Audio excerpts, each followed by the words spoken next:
Does the Ford Mach E stand a chance against the Tesla Model Y? So there are a couple of things the Mach E has going for it, but for the most part, if you look at both vehicles as a whole, the Tesla Model Y is probably in a good place to take over the electric SUV segment by far. Now, if you just look at Mach E's website and you look at what models they allow you to reserve, you'll probably see, hey, they actually let you reserve a decently priced vehicle, you know? You can get, okay, it's not a great range, but around 44 grand, and hey, the cheapest Model Y starts at around 53, right? So they've undercut them. Well, yes and no in certain ways, for a multitude of reasons. For one, we're not allowed to reserve every single configuration the Model Y is going to get yet. So obviously, once standard range Model Y comes out, that one is probably going to be undercutting the Mach E, and it's not just a difference of Tesla being less greedy and Ford being more greedy. It comes down to the cost of parts, and this is why Tesla is so deep into battery production right now, because if you actually look at Mach E's website,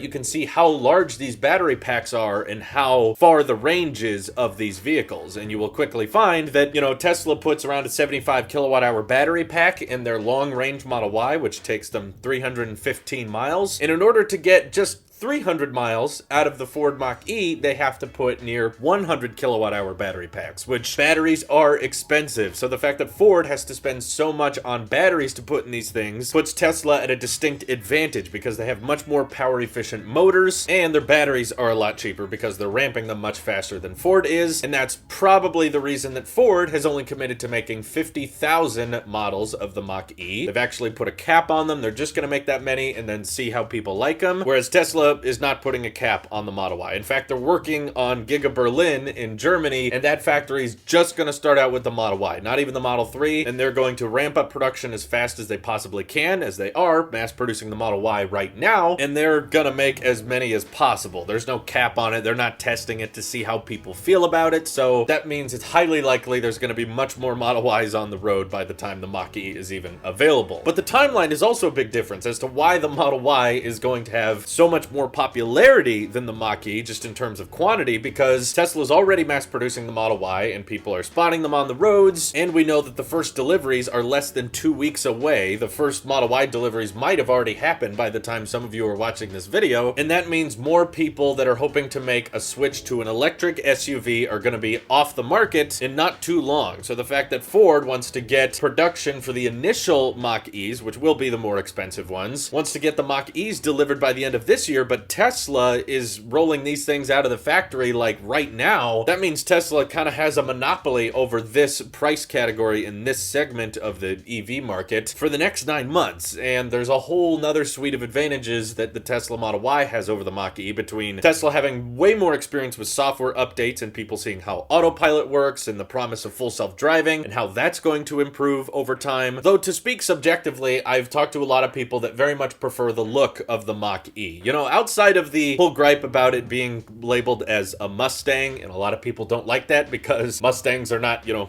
SUVs. It definitely has a certain look and a style that can appeal to certain people. I'm kind of interested in how it has no door handles. Might be too much future at one time for some people, but Model Y, while I find it very good looking, a lot of people look at it as just a lifted Model 3 and they're not impressed with the design style or anything like that. You can get people to like a design style a lot more if you tell them this one's actually available now, and you tell them that it can go further and it could be potentially cheaper. But the trick the Mach E has up its sleeve is it still has access to that federal tax credit of $7,500. So if you factor that in with the purchase price, it does actually get pretty competitively close to the Model Y, but I don't know if that really counts because it doesn't actually bring down the cost of the vehicle. It's just bringing down the amount you have to pay the government. So the federal tax credit can only help you for so long, but I feel like we should at least mention that the Mach E has that on its side. Model Y does not. The Mach E also has much more configuration. Something I noticed about it, which was kind of interesting, is they have an all-wheel drive standard range version, which is something Tesla normally doesn't do. So you can actually get the shorter battery pack, but still have dual motors, and that one only takes you around 210 miles. So if your priority is range, that's not going to be a great move. And while it seems price point to range, the Mach E is pretty competitive with the Model Y. I think once the standard range Model Y is actually available, the range is going to exceed exceed that of the originally promised 230 miles, and the price point is likely going to be lower than that of the Mach E. Maybe not lower if you factor in the tax credit, but again, it's a little bit of a cheat because you're not actually bringing down the price of the car, you're just lowering your taxes. So when it comes to performance and when it comes to software and autopilot and of course just range per dollar, I still think the Model Y is going to end up crushing the Mach E, but there is enough people out there that need to have options. They don't like that idea that just electric vehicles are the future and the only one you can buy is Tesla and you can't go with anybody else, because there are a lot of people that are really into Ford. I totally get that. I have a lot of friends and family that are huge into Ford and they're very curious about the Mach E, and I do think it's great to see more legacy automakers start moving on and realizing that they need to embrace the electric future. Ford seems to be doing so and I'm happy for them, and given the Mach E's performance and the brand loyalty a lot of people have to Ford, and the fact that it's an SUV makes it very applicable to large numbers of people. And yeah, I understand why some of you are mad that it's branded Mustang, because that's not really what you imagine when you think Mustang. I saw it as more of an argument of some people are really big Mustang fans, so Ford wanted the option for you to still drive a Mustang despite needing, you know, a back row and storage for the family and stuff like that. So they're just kind of growing on what the Mustang brand can be. Some of you don't like that, but I get what they have to do. So what do you guys think? Does the Ford Mach E stand a chance, or is the Model Y basically gonna crush it before it even gets out? Let me know what you're thinking down below. Thank you guys for watching. Hope you have an excellent day. Take care.